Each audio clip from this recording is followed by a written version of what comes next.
안녕하십니까. 혼란한 정치 시사 이야기를 30년 정치부 기자의 촉으로 술술 풀어보는 송국근의 혼술. 5월 26일 화요일에 인사드립니다. 요즘 혼란한 일들이 상당히 많죠. 어제 이용수 할머니의 기자회견에서 나타난 정대협 그리고 윤미향 씨의 이해하지 못할 그런 행동들 상당히 혼란합니다. 그리고 그 와중에 지금 30일 곧 이제 나흘 있으면은 21대 국회가 개원을 합니다. 21대 국회가 개원을 하는데 지금 177석의 거대 여당이 이 국회를 장악을 하게 되죠.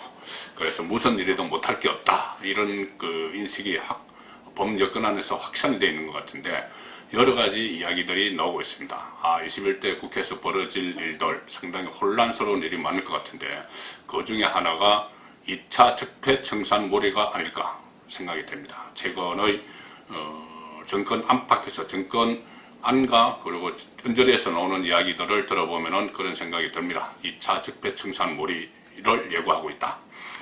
자, 2017년 대통령 선거, 조기 대통령 선거에서 문재인 정부가 탄생한 이후에 적폐몰이, 1차 적폐몰이가 시작이 됐죠. 그때 정권이 출범하면서 1호 과제, 국정과제를 내세워서 각 부처마다 이른바 적폐청산 TF를 만들어서 색출 작업을 벌였습니다. 그래서 이명박 전 대통령을 구속하고 또 수많은 그 보수 정권에 참여했던 인사들이 줄줄이 감옥에 가는 1차 적폐청산이 이루어졌죠. 뭐 제도적으로도 인위적으로는 물론이고 제도적으로도 많은 소위 말하는 지금 진보 정권이 말하는 적폐청산 작업이 이루어졌습니다. 소위 말하는. 자, 그런데 이번에 총선에서 다시 압승했죠. 3년 전 대선에 이어서 총선에서 보수 정당이 개멸적 패배를 당했습니다. 자, 이렇게 되니까 다시 2차 적폐몰이에 들어갔습니다. 사실상 지금 들어가는 그런 신호탄을 막 쏘아 올리고 있습니다. 이번에는 이명박 박근혜 1차 적폐몰이 때 이명박 박근혜 정부를 겨냥했는데 이번에는 이명박 박근혜 정부는 물론이고 그 이전에 전두환 노태우 정부 심지어 박정희 시대까지 거슬러 올라가서 적폐청산을 하려는 그런 의도를 노골적으로 보이고 있습니다. 자, 21대 국회 개원을 앞두고 과거사 청산 이런 주장이 지금 잇따라 나오고 있으니까 심상치가 않은 것이죠. 지금 크게 보면은 한 네 가지 정도, 5가지 정도 제가 정리를 해봤습니다. 이 심상치 않은 움직임. 첫 번째는 1987년에 일어났죠. 칼기 폭발 사건. 전두환 정권 말기에 87년 대통령 선거를 앞두고 일어났습니다. 노태우 대통령이 당선된 칼기 폭발 사건. 1987년 11월 29일이죠. 바그다드에서 방콕을 경유해서 서울로 오던 칼기가 미얀마 안다만해 상공에서 폭파되었습니다. 그래서 그때 북한 공작원 김현희를 비롯해서 몇 사람이 테러를 일으킨 것으로 판명이 된 사건이죠. 그때 당시에 일각에서 음모론이 제기가 됐습니다. 대통령 선거를 앞두고 이 방공의식을 고취시키기 위해서 당시 국가안전기획부가 기획한 거 아니냐. 대한민국 국민, 수많은 국민들을 생명을 잃게 하면서 기획한 거 아니냐. 그런 음모론이 나왔었죠. 그런 음모론에 대해서 노무현 정권 때 철저한 진상조사를 해보겠다고 나섰습니다. 2007년이죠. 국정원 과거사 진실위원회 여기를 통해서 재조사를 했죠. 여러 가지 정인들도 부르고 여러 가지 재조사를 했는데 결과는 노무현 정권 때 나온 결과입니다. 사건 실체가 북한 공작원에 의해 벌어진 사건임을 확인했다. 이렇게 발표를 했습니다. 87년 당시 조사와 똑같은 것이죠. 어떤 국정원 그리고 그 당시는 국가안전기획부 국정원의 계획은 없었다. 자작극 아니다. 이렇게 결론이 났습니다. 그런데 최근에 미얀마 인근 그 해상에서 그때 사고를 당한 칼기 858기인데 858기로 추정되는 비행기 동체가 일부가 발견됐다. 이렇게 해서 MBC가 보도를 했죠. 이것을 계기로 해서 민주당에서 다시 재조사 이야기가 나오기 시작했습니다. 칼기 폭발 사건 기획 아니냐. 서른 최고위원이 이 문제를 제기를 했습니다. 서른 최고위원은 김대중 대통령 시절에 이른바 동교동계 가신 출신이죠. 그 동교동계 거의 막내격이었습니다. 그때만 해도. 서른 최고위원이 민주당 더불어민주당 서른 최고위원이 문제를 제기했는데 노무현 정부 당시 조사가 부실 조사 가능성이 있다 이렇게 이야기합니다. 그리고 노무현 정부인데 왜 부실 조사를 했느냐 이렇게 이야기를 하죠. 당시만 해도 여러 가지 과거 정부로부터 영향력이 남아있는 상태였다. 전두환, 노태우 정권이 갖고 있던 여력이 여러 곳에서 작용했을 것으로 본다. 그러니까 그때 노무현 정부지만은 전두환, 노태우 때 있던 잔존 세력이 여전히 영향력을 행사해서 조사를 제대로 하지 못하게 만들었다 이 이야기죠. 안기부가 계획을 했는데 그것을 조사를 못하게 만들어서 이 한계가 있어서 노무현 정부 때 그렇게 발표를 했다 이 이야기입니다. 그런데 2007년에 제가 이 조사가 이루어졌다고 말씀드렸죠. 노무현 정부 시절에. 이때는 노무현 정권 후반기 거의 말기입니다. 2002년 대선에서 이겨서 2003년 2월 25일부터 임기를 시작했으니까 거의 5년 동안 5년 가까이 노무현 정부가 그 국정을 장악하고 권력을 휘두르실 때였죠. 그리고 그 이전의 정부는 김대중 정부였습니다. 5년 동안 진보 정권이 권력을 다 가지고 있었습니다. 자, 그렇다면 10년 동안 진보 정권이 있었는데 그때까지도 여전히 노태우, 전두환 세력이 영향력을 행사를 했다. 앞뒤가 안 맞는 것이죠. 그리고 전두환, 노태우 전 대통령은 그때 이미 그 전에 김영삼 정부 때 재판을 받고 아무 힘이 없는 감옥에 가 있다가 나온 그런 상황이었습니다. 자, 그런 상태인데 전두환, 노태우 시절의 잔존 세력이 있어서 조사를 제대로 못했다 이런 주장을 하는 것이죠. 그리고 제가 말씀드렸다시피 서른 최고위원은 동교동계 가신 출신입니다. 그때 김대중 정부 때 권력의 핵심에 있었죠. 그런데 그때도 노태우, 전두환 세력을 제거를 하지 못하고 계속 그 영향력을 행사했다고 믿는 것인지 되묻고 싶습니다. 자, 또 두 번째. 이 가거사 청산, 소위 말하는 가거사 청산, 적폐청산몰이의 신호탄은 이겁니다. 상당히 저는 이 문제가 좀 섬뜩하다는 이야기 느낌까지 받았습니다. 서울 동작동 국립서울현충원에 박정희 전 대통령 묘역이 있죠.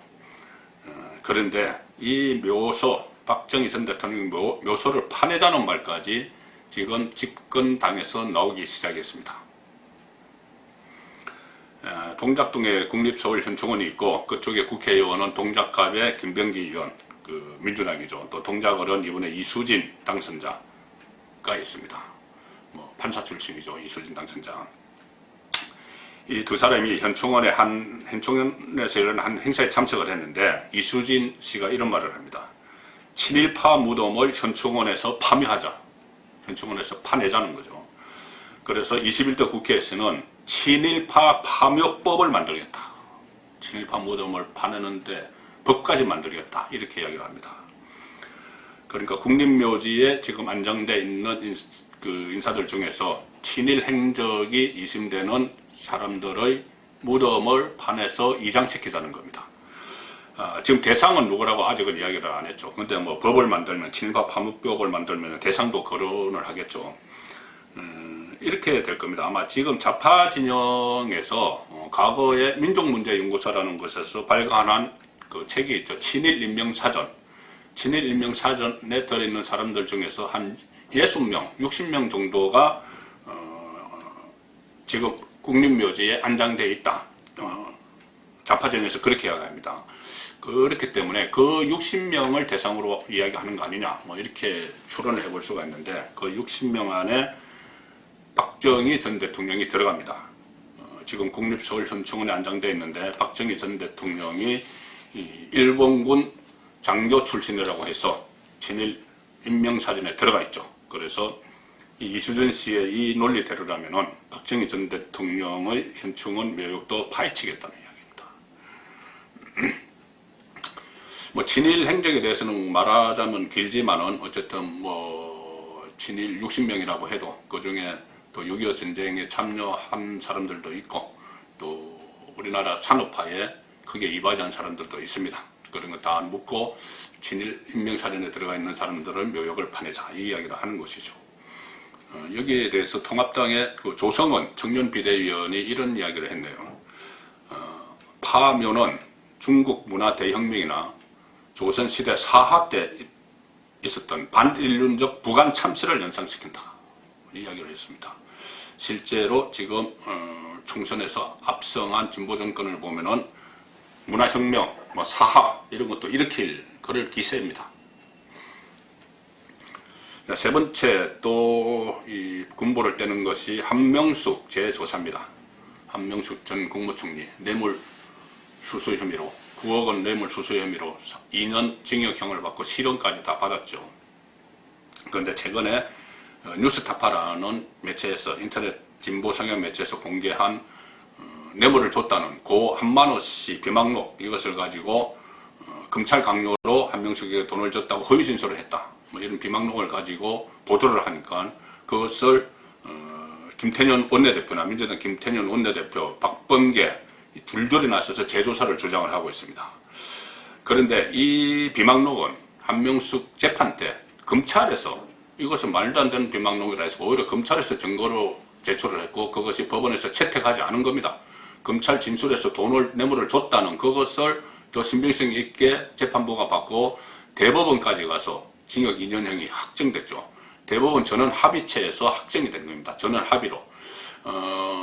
그 중에서 일부 소수 의견이 있었는데 그 소수 의견은 9억 원 다가 아니고 3억 원만 뇌물이다 이렇게 이야기했고 나머지 3억 원 뇌물 받은 건 대법관들이 전원 일치를 받습니다. 그 사건입니다.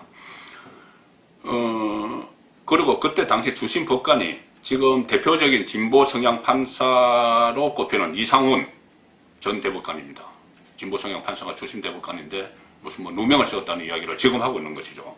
그리고 한만호 씨가 발행한 1억 원짜리 수표가 한명숙 총리 동생의 전세금을 주는데 그대로 사용된 그런 물증까지 다 나와 있는 사건입니다. 사용이 명확한 증거들이 있는 것이죠. 그래서 재심 대상이 안 된다. 이렇게 여당 일부에서도 이야기를 하는데 왜 지금 한명숙 이야기를 다시 꺼내느냐. 이것은 아마 검찰개혁의 동력을 다시 찾기 위해서 아닌가. 검찰개혁을 어떤 빌미를 찾기 위해서 그동안 윤석열을 대상으로 하다가 윤석열이 요즘 조금 주춤하니 또 그리고 7월 중순에 공수처가 들었습니다. 공수처가 들었으면은 그때 당시 한명숙 사건을 수사했던 검사나 판결을 내렸던 판사들을 마치 적폐처럼 몰아서 이 수사 대상으로 삼으려고 하는 거 아니냐. 그러니까 지금은 아마 공수처 수사 대상 1호가 윤석열이 아니고 한명숙 사건을 수사했던 검사나 재판했던 판사가 될 수도 있다. 이런 얘기까지 지금 나오고 있습니다. 그 다음에 또 한두 가지는 짧게 말씀드리겠습니다. 40년 전에 일어났던 5.18 진상조사 또 하겠답니다. 문재인 대통령이 40주년 5.18 기념식에서 남겨진 진실을 낱낱이 밝힐 수 있도록 지원을 아끼지 않겠다. 이렇게 이야기하고 민주당의 호남권 당선자들이 21대 국회 제1호 과제로 강조관련법을 제정하겠다. 40년 동안 계속 해왔는데 또 제정하겠다. 이렇게 이야기하고 5.18 진상조사규명위원회도 활동을 시작을 했습니다. 그리고 또 마지막으로 말씀드릴 것이 이명박 박근혜 3인론 이것을 놓고 민주당 안에서 집단 반발이 일어나는 상황인데 이것은 참 묘합니다. 처음에 민주당 출신이죠. 문희상 국회의장이 퇴임 기자간담회에서 한 말입니다. 이제는 사면을 겁내지 않아도 될 시간이 됐다. 이명박 박근혜 이렇게 이야기를 했습니다. 민주당의 원로죠. 여기에 대해서 주호영 통합당 원내대표가 한번 사면 필요성을 제기를 하니 기다렸다는 듯이 박주민, 박범계, 안민석 이런 의원들이 일제히 들고 일어납니다. 반송도 안 하는데 무슨 사면이냐 이렇게 이야기를 하면서 논란을 키우고 있습니다. 제가 볼 때는 일종의 짜고치기가 아닌가 이렇게 싶습니다. 여당 출신 원로가 이야기를 슬쩍 꺼내니까 미래통합당에서는 그렇게 필요하다 이렇게 원론적인 반응을 보이죠. 그러니까는 아직 이 적폐들이 정신을 못 차리는구나 이렇게 몰아치는 겁니다. 자, 여기서 문제를 하나 제기를 하겠습니다. 왜 이 시점에 제가 말씀드린 이 5가지 이 혼란한 문제들을 막 끄집어내서 과거 얘기들을 끄집어내서 마치 문화혁명이나 이 조선시대 사화를 일으킨 태세를 보이느냐. 왜 이 시점에 이렇게 하느냐.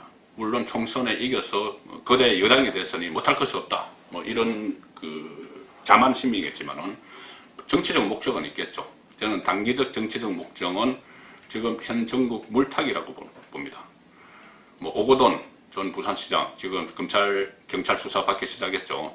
아마 총선 전에 일어났던 성추행 사건을 총선 이후로 미루는 그 공정하는 과정에서의 어떤 의혹들이 다시 드러날 겁니다. 그렇게 되면 상당히 혼란스러울 텐데 그것을 물타기하기 위한 것. 또 하나는 윤미향 씨. 윤미향 씨는 지금 나흘만 있으면 국회의원이 됩니다. 국회의원 돼서 이 검찰 소환도 어렵게 됩니다. 또 체포도 어렵게 되죠. 그러니까 아마 나흘 동안 지금 꼭꼭 숨어 있습니다. 그래서 그 기간에 이런 물타기를 막 하면서 전세를 역전시키려는 그것이 단기 목표가 되겠죠. 단기 목표. 물타기. 이것은 단기 목표고 장기 목표는 따로 있습니다. 177석을 가지고 개헌을 밀어붙이기 위한 초석 따지기. 그리고 최종 목표인 대한민국 사회 주류 전면 교체를 위한 기반 다지기가 아닌가 싶습니다. 자, 이런 상황에서 지금 보수 정당은 아직 앞가림도 못하고 있기 때문에 이 상황이 어떻게 굴러갈지 21대 국회가 개원이 되고 나면은 초반부터 무서운 기세로 몰아닥칠 이 사회 대개조 운동에 보수 정당이 어떻게 대응할지 참으로 걱정스럽습니다. 송근의 혼술이었습니다.